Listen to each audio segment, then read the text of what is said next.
Fala, turma linda. Vamos agora à segunda parte da nossa aula referente à teoria moderna da evolução biológica ou teoria sintética da evolução biológica.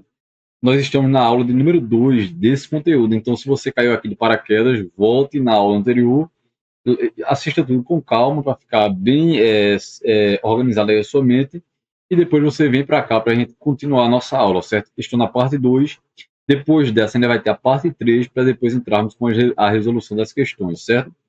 Olha, dentro da teoria moderna da evolução biológica, que ainda considera, né, o darwinismo, considera as ideias, claro, com algumas observações, mas considera ainda a seleção natural. Eu tenho aqui um dos fatores que contribui muito para a evolução, a recombinação gênica. Lembrando, pessoal, que a recombinação gênica ela acontece durante a reprodução sexuada, onde há união de gametas, onde há junção de gametas, certo? E ela vai misturar alelos. O que são alelos? São genes, certo? Vai haver ali a mistura de alelos, ocasionando aí o quê? A recombinação gênica. Então, o que é recombinar os genes? É organizar os genes em novos arranjos, de novas formas. E o que são genes? Isso foi explicado na nossa aula anterior, certo? Que genes são pedaços, são trechos do DNA. Então, durante a reprodução sexuada, eu tenho uma recombinação, uma organização de novos arranjos desses genes, certo? E aí eu coloquei aqui, ó, que permitem que os alelos se organizem em novos arranjos nos descendentes, os filhos, certo? A recombinação gênica permite novos arranjos, nova organização desses alelos, desses genes. Aí aqui eu coloquei, observe, fatores responsáveis pela recombinação gênica. Eu tenho a permutação, certo? A permutação também é chamada de crossing over, então anote aí, olha. Permutação também é chamada de crossing over. E eu tenho a segregação dos cromossomos, que o Mendel chamou de segregação dos fatores. A gente vai ver isso direitinho, certo? E lembrando, pessoal, que esses eventos que geram variabilidade genética, a recombinação, certo? Vai acontecer na meiose e não na mitose. Na meiose, certo? Como eu coloquei aí, ó. O crossing over é na meiose, tá certo? E a segregação independente dos fatores ali é para formar os gametas, que nós veremos daqui a pouco. Mas vamos começar falando aqui do crossing over. Observem. O que seria o crossing over? O crossing over, certo? Também é chamado de permutação. Ele vai ocorrer na primeira fase da meiose, tá certo? Da prófase. Então, ele ocorre na prófase 1 da meiose. Não esqueçam disso. Crossing over acontece somente na meiose e é na prófase 1, certo? Se quiser especificar mais ainda, é na subfase de Paquíteno. Então, crossing over é somente na meiose, na prófase 1 da meiose, na subfase ali de Paquíteno, certo? E isso aqui vai aumentar a variabilidade genética. Falando em crossover na prova, vocês não vão esquecer, acontece somente na meiose, na prófase 1 da meiose, certo? Na fase de Paquíteno, na subfase ali de Paquíteno, e isso aumenta a variabilidade genética. Vamos entender aqui o que é o crossover. Observem. Primeira coisa, antes de entender o que é crossover, eu quero que vocês lembrem que são cromossomos homólogos. Cromossomos homólogos são aqueles cromossomos que estão pareados, que estão aos pares. Então quer dizer aqui que eu tenho um cromossomo azul ó, que está duplicado e um cromossomo vermelho que está duplicado. Aqui, onde eu estou circulando, eu tenho dois cromossomos duplicados. Cuidado para não confundir isso, certo? E aí, pessoal, olha, cada um lado desse cromossomo azul aqui, ó, esse lado aqui, certo? É cromátide irmã desse aqui. Então aqui eu tenho duas cromátides irmãs no azul e tenho duas cromátides irmãs onde? No vermelho. Se você observar, pessoal, olha, no azul aqui eu vou ter quais alelos, quais genes, certo? Eu vou ter aqui, olha, aqui eu tenho o quê? Azão, certo? No azul e aqui eu tenho Bzão. No vermelho eu tenho Azinho e Bzinho.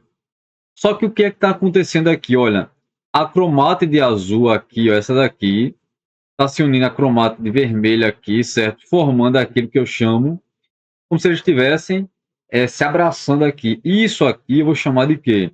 Isso aqui eu vou chamar de quiasma. O que seria o quiasma? É quando, certo? As cromátides ali, elas vão, digamos, se entrelaçar ali para trocar pedaços, certo?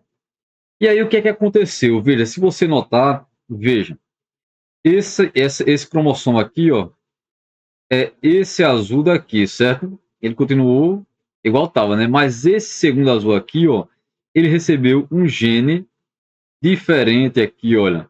Ele recebeu o quê? Recebeu o Bzinho.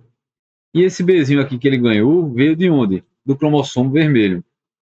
Já esse vermelho aqui, pessoal, se você observar, olha, esse vermelho aqui, ele tem aqui o Azinho, certo? Que é dele, só você observar, ó. Mas ele recebeu o Bzão do azul, tá vendo? E aí depois esse último vermelho aqui, olha, que eu estou apontando aqui, certo? Esse último aqui, ele não trocou partes, continuou como era, certo? O que é que eu quero que vocês notem aqui? Vocês estão vendo que eu tenho aqui, olha, eu tenho aqui o quê? Novas combinações gênicas para formar os gametas. Para formar o gameta, certo? Eu vou mandar metade do que eu tenho, pessoal. Observe, metade. Se aqui eu tenho 2 cromossomos, certo? Aqui tem 2 cromossomos, não esqueçam disso. 2 cromossomos que estão duplicados. Não é 2 azul, certo? É um azul duplicado e um vermelho duplicado. Se eu quero formar um gameta a partir disso, eu vou mandar metade do que tem aqui, ó. A metade de 2 vai ser o quê? 1. Então, observe, o que é que nós vamos ter aqui? Novas combinações, certo? Gênica nos gametas. Azão com Bzão, aqui, observe. Tá certo? No gameta pode ser isso, o Azão com Bzão. Azão com Bzinho. Isso aqui, ó, é o que está combinando diferente. Esse Bzinho aqui saiu de onde? Esse Bzinho aqui, tá certo? Esse Bzinho aqui que eu estou marcando aqui, ó, foi a parte que foi recebida, não é isso? Foi recebida da cromata azul ali, do cromossomo azul, certo? É um novo arranjo. Aqui eu vou mandar o quê? Azinho, certo? O vermelho já tem azinho, mas agora ele ganhou o que aqui, olha? O Bzão, né? Ele ganhou o Bzão de quem? Do azul, certo?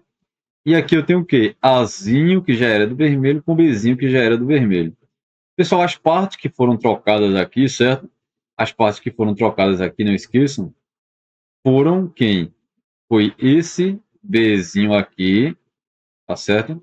E esse Bzão aqui. Volte lá na imagem. O que foi que aconteceu? Esse, tá certo?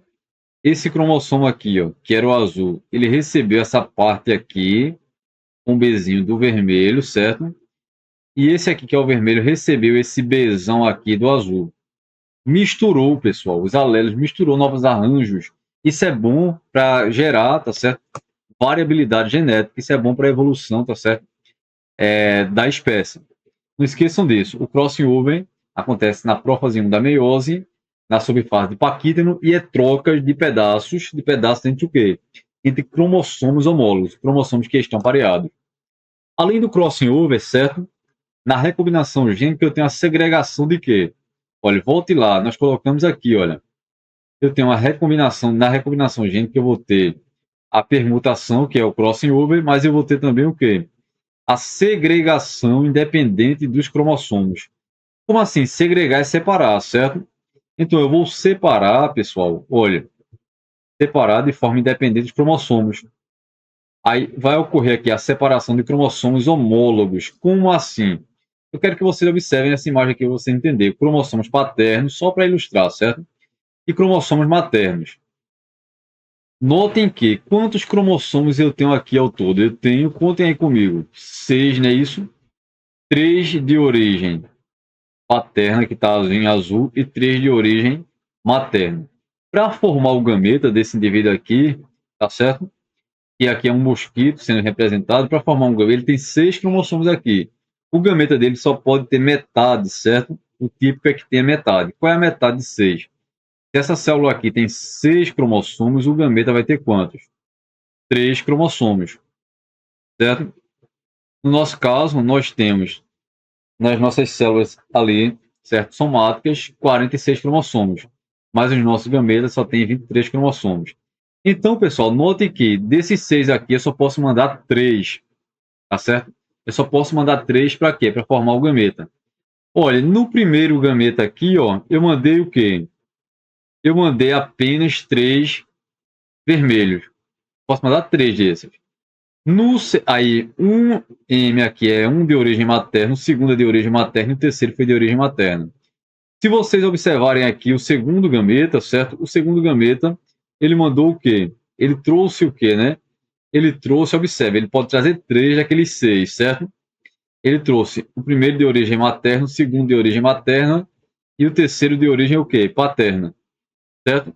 O terceiro gameta aqui, olha o gameta aqui, ó, ele trouxe o quê? O vermelhinho de origem materna primeiro, certo? O segundo de origem paterna e o terceiro de origem o quê? Materna. E assim, pessoal, vocês vão observando os próximos gametas. Notem que eu tenho várias combinações diferentes, certo? Porque daqueles 6 cromossomos que eu tenho ali 3 paternos e 3 maternos, eu vou fazendo o quê? Combinações diferentes. Onde eu só mande, onde eu só possa mandar ali, na verdade, certo? Geralmente só vai mandar metade. Se tem 6, certo? São 3 dali que vão formar o quê? São 3 dali que vão formar o gameta, certo? O último aqui, ó, por exemplo, o último aqui ele mandou o quê? O último aqui, certo? Eu fui formar o gameta a partir do que eu tenho aqui, só que dos 6 eu vou mandar apenas 3, não é isso? Que é metade. Eu mandei apenas o de origem o quê? Paterno. O primeiro paterno, o segundo e o terceiro. Então, o que é que eu quero dizer a vocês aqui? Que na formação dos gametas, certo? Eu vou ter aí nessa imagem aí de cima, você vai ter os cromossomos de origem paterna e os cromossomos de origem o quê? Materna. Só que na formação do gameta eu só vou mandar metade do que eu tenho aí. Se eu tenho 6 ao todo, eu só posso mandar, eu só devo mandar ali 3, não é isso? O típico é que você manda 3. Metade de 6, 3. E aí eu tenho várias combinações diferentes para serem feitas. E isso, certo? Essas diferentes combinações fazem com que os gametas tenham tanta variabilidade, certo? Tanta variabilidade genética. Então não esqueça que o crossover e a segregação dos cromossomos na formação ali dos gametas cria sim muita variabilidade genética. Pessoal, eu quero que vocês atentem aqui a uma observação. Observação, certo? Atentem aqui a essa observação. Olha, as mutações gênicas, elas são responsáveis por produzir novos genes. Então, as mutações, elas produzem novos genes. São, olha, versões alternativas de um gene são chamadas de quê? Alelos. Então, a partir daquele gene, eu posso formar alelos diferentes, certo? E são fontes primárias de variabilidade genética nas populações. As mutações geram novas versões dos genes, certo? As mutações que modificam o material genético produzem novos genes, novas versões, certo? E são fonte primária de variabilidade genética. Já a recombinação, elas não são fonte primária. A recombinação não vai gerar novos genes. Ela vai o quê? Ela apenas vai combinar os genes que eu já tenho nos descendentes, certo? Diferentes novos arranjos, novas organizações dos genes que nós já temos. Então, a mutação, ela cria novos genes e a recombinação, ela organiza de diferentes formas aqueles genes que nós já temos, certo? E aí, pessoal, olha, eu tenho também dentro do neodarwinismo, que nós não podemos esquecer, da seleção natural, que já foi proposta desde o darwinismo. A seleção natural, lembre-se que a mutação cria variabilidade genética, certo? A recombinação, ela amplia a variabilidade genética porque ela vai organizar os genes de novas formas. E já a seleção, certo? O que a seleção natural vai fazer? A seleção natural vai guiar a evolução das espécies. A seleção natural vai atuar sobre a variabilidade genética, certo? Então tem ali mutação, tem ali a segregação dos fatores, tem ali o crossing over, tá certo? Tudo isso gera variabilidade genética e acontece que a seleção natural vai atuar sobre essa variabilidade genética. Eu coloquei aqui para vocês que consiste na reprodução diferencial dos indivíduos de uma população, certo? O que isso quer dizer? Que nas populações, os indivíduos mais aptos, eles tendem a sobreviver, se alimentam melhor, certo? Se reproduzem melhor e deixam mais o quê? Descendentes. Aqui eu estou falando da reprodução diferencial. Os mais aptos se reproduzem mais e tendem a deixar mais descendentes. Aí eu coloquei aqui para vocês, olha, os mais aptos têm mais chance de quê? De sobrevivência. O fenótipo pode apresentar variedade de classes. Por exemplo, suponha que esses ratos aqui, esses roedores aqui, certo? Sejam de uma mesma espécie. Mas o fenótipo aqui que eu estou trabalhando é a cor da pelagem deles. Eles podem ter tonalidades diferentes e a seleção natural vai atuar sobre esses fenótipos, essas características. Essa variedade pode estar na pele, pode estar no peso, pode estar no tamanho dos organismos, por exemplo. E aí, pessoal, quando nós falamos de seleção natural, não esqueça de diferenciar os tipos de seleção natural, certo? Eu tenho a estabilizadora, a direcional e a disruptiva, e nós vamos entender agora, e é cobrado na prova. O que é uma seleção natural do tipo estabilizadora, direcional, e o que é uma seleção disruptiva, certo? E vamos lá. Vamos aprender a diferenciar esses três tipos de seleção agora. Atenção ao gráfico. Primeira seleção do tipo estabilizadora. Preserva características médias da população, favorecendo fenótipo intermediário. Como assim? Pessoal, esses roedores aqui, ó, tem ele na cor mais clara, na cor intermediária e na cor mais o quê? Escura. Olha, aqui é mais o quê? Aqui o fenótipo dele é mais claro, certo? Aqui é o intermediário, certo? E aqui é o mais o quê? A cor mais escura. Observem agora o gráfico para você entender. Veja, o tracejado é a população que do início. A população do início da análise. Depois, pessoal, que eu fui analisar aqui, ó, quem foi, onde é que o gráfico fica maior aqui, certo? Onde é que os indivíduos foram favorecidos? Foi no meio. Olha aí o vermelho, que está indicando a população evoluída. O vermelho foi favorecido. Então, quer dizer que o fenótipo do meio, certo? O fenótipo intermediário, ele foi o quê? Ele foi favorecido, olha. Pode ver aqui que o vermelho está indicando a população o quê? Evoluída. Então, esses ratos aqui, olha, com fenótipo intermediário, foram selecionados. Quando a característica do meio está sendo favorecida, eu tenho seleção de que tipo? Estabilizadora. Não esqueça disso que pode cair no seu vestibular, certo? Na estabilizadora é a característica do meio que é favorecida, que é selecionada de forma positiva. O que seria uma seleção direcional? Nos mesmos exemplos dos ratinhos aqui, observem. Eu tenho aqui os mais claros, certo? Esses são os mais claros, aqui são os mais escuros. Pessoal, o tracejado que você está vendo aqui é a população do início aqui, a população original. Já aqui, o vermelho é a população que? A população evoluída. Depois da análise aqui que eu fiz, olha, eu estou observando que o crescimento aqui está indo mais para um extremo. Está indo mais para o lado onde tem os roedores mais o quê? Mais escuros. Toda vez que a seleção ela preserva uma característica extrema, tá certo? Eu vou ter seleção de que tipo? Eu vou ter seleção direcional. Cuidado, favorece, olha, preserva determinada característica da população, mas tem que ser uma característica extrema. E quando eu falo extremo, é uma ponta ou outra. Poderia ser aqui, cuidado para não confundir, poderia ser, deixa eu me riscar aqui, poderia ser os mais claros, mais claro, ou os mais escuros. Na seleção do tipo direcional, ou favorece uma ponta, um extremo, ou favorece o outro, mas nunca favorece o meio, certo? Quando favorece o meio é outro nome, é disruptivo, desculpe. Quando favorece o meio é estabilizadora, como nós vimos, certo?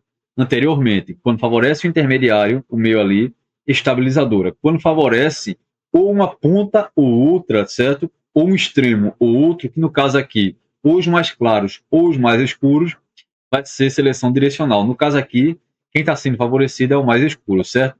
E o que seria a seleção do tipo disruptiva, ou a seleção também chamada de diversificadora? A seleção disruptiva ou diversificadora, se vocês observarem aqui, olha, vamos lá novamente, o mais claro aqui, o mais escuro aqui, e aqui eu tenho o quê? O intermediário. Note que o tracejado é o início, e o vermelho, pessoal, aqui, olha, a linha vermelha, está mostrando o quê? A população, certo? Evoluída. Se vocês observarem aqui, olha, onde ficou maior foi em um extremo, certo? Em uma ponta e outra ponta, certo? Então, quando favorece os dois extremos, eu tenho uma seleção de que tipo? Disruptiva. Preserva ambas características extremas da população, favorecendo os fenótipos extremos. No caso aqui, o favorecido aqui foram quem? No caso aqui foram os mais claros, certo? De coloração mais clara. E os mais, o quê? Os mais escuros. Esses foram os favorecidos. Os mais claros e os mais escuros. Não esqueça, quando favorece os dois fenótipos do gráfico, as duas pontas, os dois extremos e desfavorece o meio, quando favorece os dois extremos, é disruptiva. Quando favorece apenas um extremo ou uma ponta ou outra, é direcional. E quando favorece o meio, é estabilizadora. Se você não entendeu direitinho, certo? Veja novamente que você vai compreender para você dominar isso e você acertar a sua questão na sua prova, nas suas provas aí e aprender de fato o conteúdo, certo, pessoal? Se você está gostando do material, se está gostando das nossas aulas, deixe o like aqui, compartilhe esse material com os seus amigos, certo? Para que eles também tenham acesso à educação de qualidade aqui de forma gratuita e continue aqui conosco, maratonando nosso canal e vendo muita coisa boa que nós temos aqui dentro desse canal que é feito para você, certo? Para a sua aprovação. Vamos agora observar a seleção do tipo sexual. O que é a seleção sexual? O nome já diz, né? Olha, é o processo pelo qual, certo? Processo pelo qual uma característica é perpetuada por causa de maior facilidade para obter os parceiros sexuais. Algo nos seres aqui vão favorecer, certo? O cruzamento, o acasalamento, e isso vai passando os genes. Quem é favorecido, claro, vai passando os genes para os descendentes. Eu vou ter duas formas principais que vocês vão aprender agora a diferenciar. O que é seleção sexual do tipo intrasexual e o que é intersexual? A intrasexual é quando os machos competem pela fêmea, certo? É a competição entre machos, usando a força, usando estratégia ali, olha, para, tá certo, ganhar o espaço ali, ganhar as fêmeas. Machos competindo pelo acesso às fêmeas é do tipo o quê? Intrasexual. Vamos ver aqui o exemplo. Olha, machos com chifres maiores geralmente ganham a disputas com machos, com outros machos que têm um chifre menor, certo? E conseguem se reproduzir, transmitindo essa característica após as gerações. Então aqui eu tenho os alces, certo? Com chifres grandes, disputando para conseguir acasalar com a fêmea. Aquele que tiver o chifre mais bem desenvolvido, ele vai acabar ganhando aqui essa disputa, certo? Através dessa seleção do tipo intrasexual, os machos competem para ficar com as fêmeas. E aí eles vão usar força física, chifres, garras, em várias situações, certo? Eu tenho também a seleção do tipo quê? Intersexual.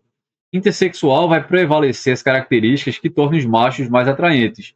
Como que, por exemplo, a construção de ninho, certa dança, a cor das penas, o canto, a dança, como eu já falei, certo? Aqui eu tenho um macho do pavão exibindo suas penas coloridas para atrair as fêmeas. Aqueles que forem mais atraentes, certo? Vão conseguir ali parceiras sexuais e vão passar os seus genes adiante para os seus descendentes. Então, a intrasexual, a seleção do tipo intrasexual, vai acontecer quando os machos competem para ter acesso à fêmea, e a relação aqui do tipo intersexual, as fêmeas vão escolher os machos de acordo com quem for mais atraente, vai ter mais chance de conquistar a fêmea ali, se reproduzir e deixar mais descendentes. Turma, eu aguardo vocês na nossa próxima aula para nós acabarmos, tá certo, com o neodarwinismo, com a teoria sintética da evolução, os últimos tópicos, certo? Tudo direitinho, tudo detalhado para que vocês tenham aí sucesso. Fiquem bem, deixe o like se o vídeo foi útil, compartilhe bastante, deixe seu comentário aqui, certo? Que nós vamos ler com todo carinho do mundo. Até mais, tchau, tchau.